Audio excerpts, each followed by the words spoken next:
This episode of Android Authority is brought to you by Netflix. Head to netflix.com/android for a free 30-day trial.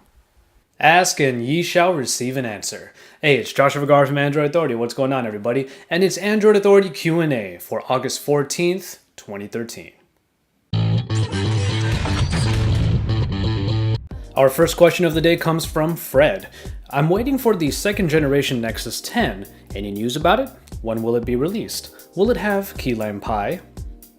Well, Fred, we don't currently have a whole lot of information regarding the new Nexus 10 just yet, but we can expect a lot of news to come out in the coming weeks. This is because mid-November of last year was when the original Nexus 10 was out, and obviously we're coming up to that general time frame. What we can tell you about, though, is a couple details that have surfaced in the last couple of weeks, mainly that the new Nexus 10 might not be produced by Samsung. What was once thought to be a statement by Sundar Pichai actually wasn't. While we haven't really heard anyone specifically say that ASUS will be the next developer, a couple of details point to this being the case. Mainly, that the company originally commissioned to make the video for the Nexus surround sound feature listed the video as being for the Nexus 7 and the Nexus 10. With these two companies continuing what looks like a pretty great relationship, one can certainly hope. As far as key lime pie goes, the general idea for Android 5.0 is that it will be out by the end of this year. So if the Nexus 10 is here by the holidays, it could very likely have the newest version of Android built in. I'm interested in buying a new phone on contract, but I'm not sure which one. Should I buy one of the current flagship phones or wait it out until later this year to see what else is beyond the horizon? Now I think this is a great question because this is arguably the best time for smartphone tech. There are a lot of different devices to choose from, and it's only going to get better throughout the rest of this year. Honestly, it really does come down to how patient you are.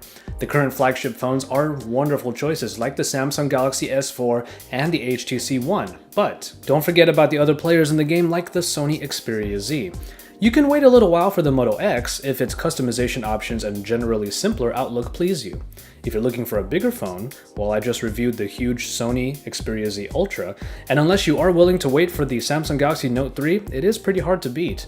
If you are willing to wait though, you actually don't have to wait that long. The Moto X is weeks from release, and the great-looking LG G2 will be out within the next month or so, and by the holidays, we will have the Galaxy Note 3. Like I said, it really just comes down to how patient you are. Speaking of the Galaxy Note 3, Daniel wants to know if he should wait for it or just go for the Galaxy S4. With the Galaxy Note 3 still impending, it is likely to have even better specs than the older S4. Those are of course the Snapdragon 800, the 1080p resolution in that huge screen, and of course there is the S Pen. Many users flock to the S Pen on top of that larger screen, and that is what made the Note 2 quite the runaway hit. The Galaxy S4 introduced many new sensors and navigation features, and all of these are sure to be included with the Note 3 on top of the ways to use the S Pen. It's hard not to get excited for the Note 3 because it could be one of the most full-featured phones available.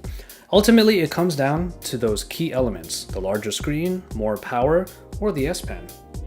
With IFA in Berlin just about a month away, it's only a matter of time before we get all of the information on the Galaxy Note 3 confirmed. And then of course, after its announcement, it's not going to be that long until we actually get that phone in our hands. Here's an interesting one to try and pronounce. Amblyopia 57 asks, will the LG G2 be coming to Sprint? Yes, it definitely will be, just like the OG made its way to Sprint last year. Sprint is really pushing the G2 as the main gateway for its unlimited plans and services. It's a two-way street too, because LG is catering the G2 on Sprint to be able to connect across all possible LTE frequencies that the service uses. The G2 is looking to be a major release, and by the end of this year, Sprint will be one of the many places that you can get it. Our last question comes from Proud to be Pinoy. I love the Nexus 7 and the Xperia Z, so instead of having the Nexus 7 and the Z in my pocket, can I just have the Xperia Z Ultra? Does the Xperia Z Ultra fit for me?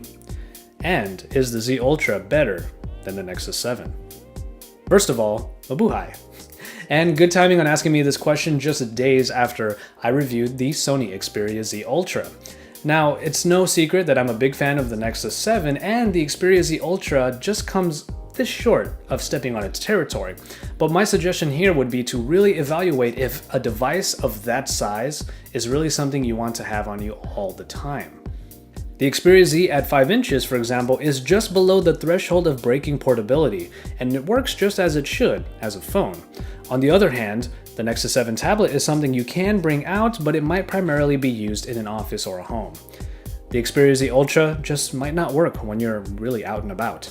For example, I tried using the Ultra while driving, and let's just say it was far from easy or, more importantly, safe. I think it's a very fine device, don't get me wrong, but it works best in a more controlled environment. As a tablet, it's almost as good as the Nexus 7. After all, I just love stock Android a little bit more. But as a phone, it's simply much more difficult to fathom. As always, a written companion for this video can be found in the description below, right next to a way for you to turn in your own questions that might get answered on Android Authority Q&A. Next week is actually going to be my vacation, and it's been really fun these last couple of weeks answering your questions, but next week, Chris is going to be back on that Q&A grind. Don't forget to check out our other features like Android Authority Weekly, hosted by me, and the Sunday giveaway, usually hosted by Chris. Why don't you drop us a like down below? Don't forget to subscribe to the Android Authority channel because we've got a lot of great stuff in store for you. And when you're done with all that, head on over to AndroidAuthority.com because we're your source for all things Android.